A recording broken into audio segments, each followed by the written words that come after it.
le message de Paul Biya face au corps diplomatique.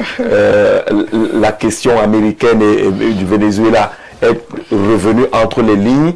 Et là, beaucoup parlent de Paul Biya comme un homme courageux, que d'ailleurs, c'est un peu la voix de l'Afrique qu'il a portée à cette occasion. Oui, je vois que vous n'avez pas voulu répéter un homme sage, comme vous venez de le dire. J'ai dit courage et sage aussi. Je voudrais... Ah voilà, tant mieux. Vous voulez pas que je répète aussi? Non, je voulais m'assurer que vous l'assumez. Je cite ce qu'ils ont dit. Alors, mais je vais vous dire une chose. L'âge et la sagesse ne vont pas toujours de pair. Hein? Ne vont pas toujours de pair. Pour le cas du président Biya. C'est une mauvaise bulle que les aînés veulent nous vendre depuis pour empêcher le renouvellement des générations, pour dire que quand on est jeune, on ne peut pas être sage, il faut faire attention. Il y a des gens aussi qui atteignent un âge très avancé, comme le président de la République, et que la sagesse a quitté depuis. Du fait simplement peut-être parce que la sénilité, ou alors tout simplement la mémoire, Alzheimer et tout ce que vous pouvez imaginer. Heureusement, ce n'est pas le cas du président Biya pour le moment. Non. Vous avez parlé de la sagesse. Je veux juste d'abord qu'on s'entende dessus. Et quand on regarde le Cameroun fonctionner aujourd'hui avec le président qui est pris en otage, on ne peut pas dire que la sagesse est encore avec lui. Mais ce qu'il a dit. Non, ne me coupez pas. À la communauté internationale, ce n'est pas sage. Interférent dans ce que je dis. Allons-y, Valère. Alors, je voudrais qu'on rappelle, je crois que le professeur l'a dit tout à l'heure, le Cameroun a toujours été fidèle à son principe depuis le président Ahidjo, principe de la non-ingérence dans les affaires intérieures des États. Ça, c'est le premier principe. La paix dans les relations internationales, je crois que cela a toujours été aussi un principe cher au Cameroun. Et depuis le pacte Briand-Kellogg 1927 qui a été repris dans la Charte des Nations Unies 1945. Le outil positif, je l'ai aussi rappelé, 1963, qui a été rappelé dans l'affaire du Cameroun septentrional. Alors, le Cameroun est dans cette logique-là toujours. Et nous l'avons vu aussi en 70, dans la guerre du Biafra 68-70 avec Yakubu Gowon. Ahidjo l'a réaffirmé. On ne rentre pas dans les affaires intérieures d'un pays et le Cameroun ne peut pas faire constituer une base arrière pour la déstabilisation d'un pays frère. Et il a fait contre la République française. Très bien, contre la République française. Et on va encore rappeler ce que René Bikoro, mais en 2003, qu'il le rappelait, mais de manière intéressée, puisqu'il est du bord d'en face. Le président de la République, quand il fait bon à Chirac, en 2003, pour aller voir Bush, pour aller aux Nations Unies et voter neutre. Effectivement, il donnait un blanc-seing aux États-Unis de frapper l'Irak. Parce que lui, il avait son problème à lui au Cameroun, où les Américains avaient justement levé les mains pour ne pas le déranger. Donc c'était un ascenseur qui renvoyait aux États-Unis, donc à Walker Bush.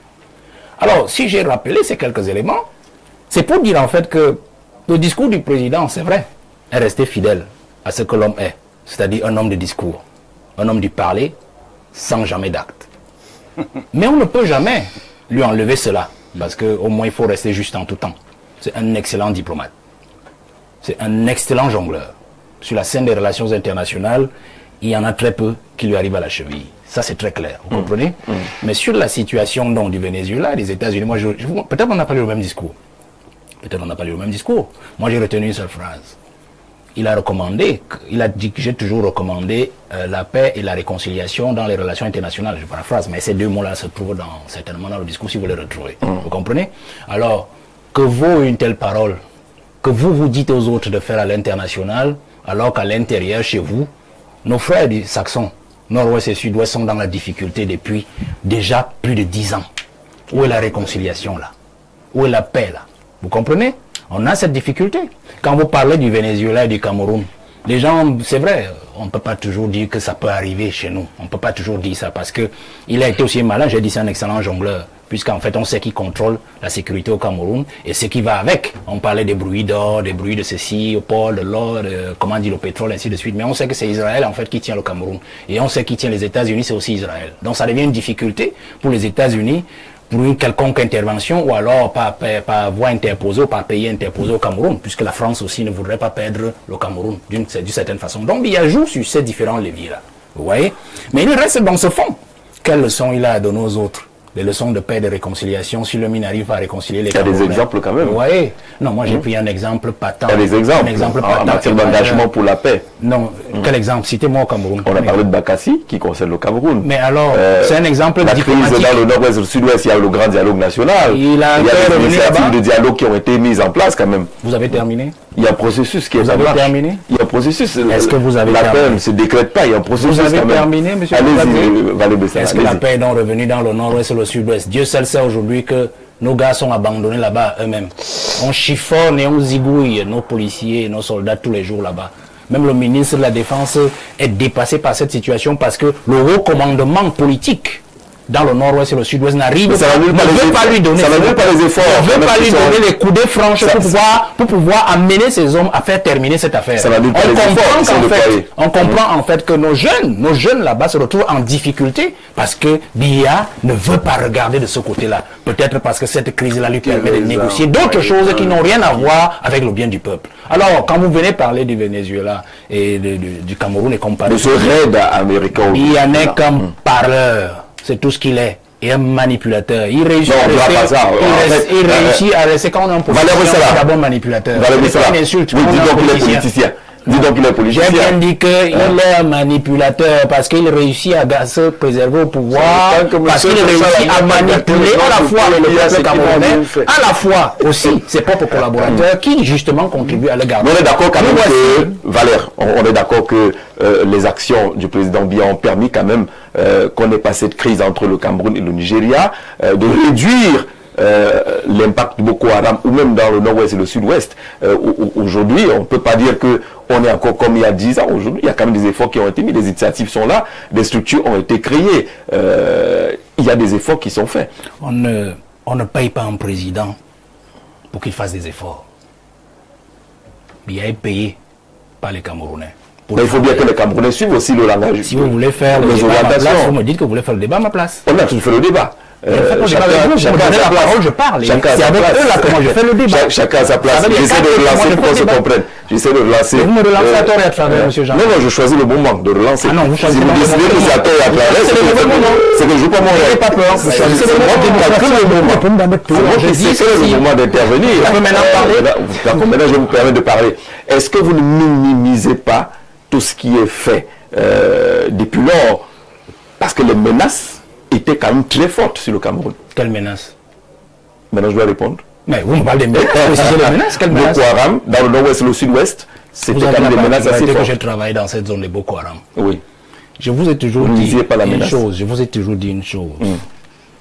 Nous ne disons pas souvent certaines choses parce que nous voulons préserver la quiétude et la tranquillité publique.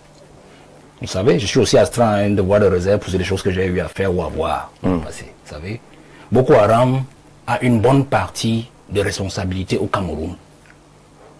Il est entretenu par nos propres frères au Cameroun, au-delà de ce que c'est un mouvement qui vient du Nigeria. Vous comprenez? Et l'entretien de Boko Haram a même déjà pris des tentacules politiques, c'est-à-dire que le politique a commencé déjà à se servir de la présence de Boko Haram au Cameroun pour se maintenir et obtenir d'autres choses. C'est le même système qui a été transposé dans le nord-ouest et le sud-ouest. Vous comprenez ce que je dis? Si la guerre au nord-ouest devait s'achever depuis. Parce que le Nigérien rend depuis que ce conflit a commencé. Et ce conflit ne date pas de 1995, hein. Ça date du départ de Mouna. Que c'est Mouna, le père Mouna, en 1994 à la commission sur la Constitution. Quand il a démissionné, il a dit que pour lui, il pensait qu'on devait revenir à la fédération. Vous comprenez? Alors, le Nigérien nous rend l'ascenseur que nous lui avons donné en 68, en ne s'impliquant pas dans l'affaire du nord-ouest et du sud-ouest.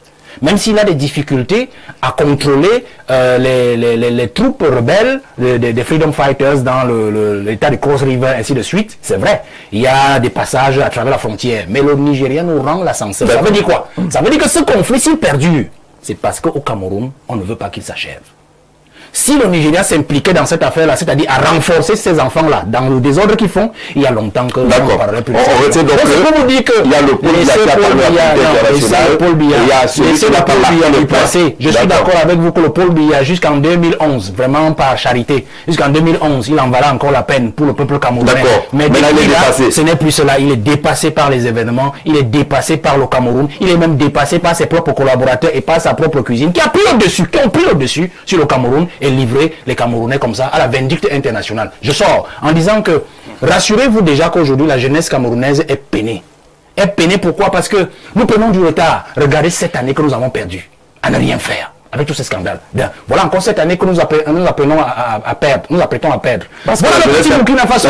Qu'est-ce que les jeunes Camerounais aujourd'hui... Il n'a pas pris ses responsabilités. S'il vous plaît. Le jeune Camerounais aujourd'hui, lorsqu'on se retrouve, jeune Burkinabé, jeune Malien, jeune Sénégalais, on se retrouve, on dit, bon, chacun donne la situation de son pays. Nous, on va venir dire notre président à 93 ans. Mais prenez vos responsabilités. Et là, les ministres qui ont fait 25 ans sur place et qui ne font rien. Il y a des scandales.